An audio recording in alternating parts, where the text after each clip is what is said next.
নমস্কাৰ। অসম চৰকাৰৰ ফালৰ পৰা এটা নতুন আঁচনি মুকলি কৰা হৈছে। এই আঁচনিটোৰ নাম হৈছে নিযুত মইনা আঁচনি। এই আঁচনিত কোনে কোনে এপ্লাই কৰিব পাৰিব, মই আজিৰ এইটো ভিডিঅ'ত আপোনালোকক জনাম। আপোনালোকে মোৰ চেনেলত নতুন আহিছে যদি চেনেলটো ছাবস্ক্ৰাইব কৰিবলৈ নাপাহৰিব। বন্ধু বান্ধৱীসকল, এই আঁচনিত কেৱল কলেজীয়া ছাত্ৰীসকলে এপ্লাই কৰিব পাৰিব আৰু কলেজীয়া ছাত্ৰীসকলক দিয়া হ'ব 10,000 পৰা 15,000লৈকে টকা। তো বন্ধু বান্ধৱীসকল, এই আঁচনিৰ বিষয়ে অসমৰ মাননীয় মুখ্যমন্ত্ৰী ডক্টৰ হিমন্ত বিশ্ব শৰ্মা ডাঙৰীয়াই কি মন্তব্য আগবঢ়াইছে শুনো আহক।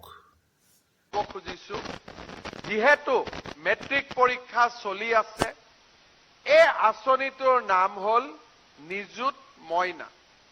যে 5 লাখ ল'ৰা ছোৱালী মেট্ৰিকত পাছ কৰে, তাৰে 2.5 লাখ ছোৱালী, কিন্তু কলেজত ইমান ছোৱালী নাযায়।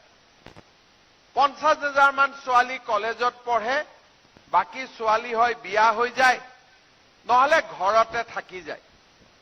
এইবাৰ আমাৰ লক্ষ্য হ'ল যে প্ৰতিগৰাকী ছোৱালীক আমি কলেজলৈকে আনিব লাগিব। এটা কলেজত কেনেকে পঢ়াব? এডমিশন ফিজ গভৰ্ণমেণ্টে বিনামূলীয়া দিলে, কিন্তু অহা যোৱা কৰোতে পইচা লাগে, কিতাপ কিনোতে পইচা লাগে। দেউতাকে ল'ৰাকে পঢ়াব নে ছোৱালীকে পঢ়াব? এতিয়া আমি সিদ্ধান্ত লৈছো যে এইবাৰ মেট্ৰিক পাছ কৰি, হায়াৰ ছেকেণ্ডাৰী পাছ কৰি আৰু ডিগ্ৰী পাছ কৰি যিবিলাক ছোৱালীয়ে কলেজত এডমিশন ল'ব, তেওঁলোকৰ বেংক একাউণ্টত আমি 10,000 টকা সোমাই দিম, যাতে তেওঁলোকৰ পঢ়া শুনাৰ দায়িত্ব দেউতাক মাকে ল'ব নালাগে, আমি ল'ব পাৰো।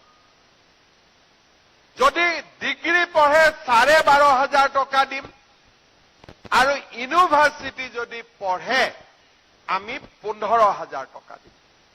তাৰমানে ছোৱালীৰ শিক্ষাৰ দায়িত্বটো ৰাজ্য চৰকাৰে ল'ব।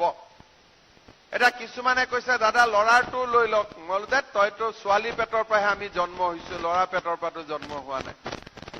কোনোবা ইয়াত আছে নেকি ল'ৰাৰ পেটৰ পৰা জন্ম হোৱা? আছে নেকি ভুলতে দুই এটা? নাই নহয়। গতিকে প্ৰথমবাৰ আমি ছোৱালীৰ কাৰণে আৰম্ভ কৰিছো, লাহে লাহে ল'ৰাকো দিম, কিন্তু দেউতাক মাকে ল'ৰাটোৰ দায়িত্ব লওক, চৰকাৰে ছোৱালীজনীৰ দায়িত্ব ল'ব।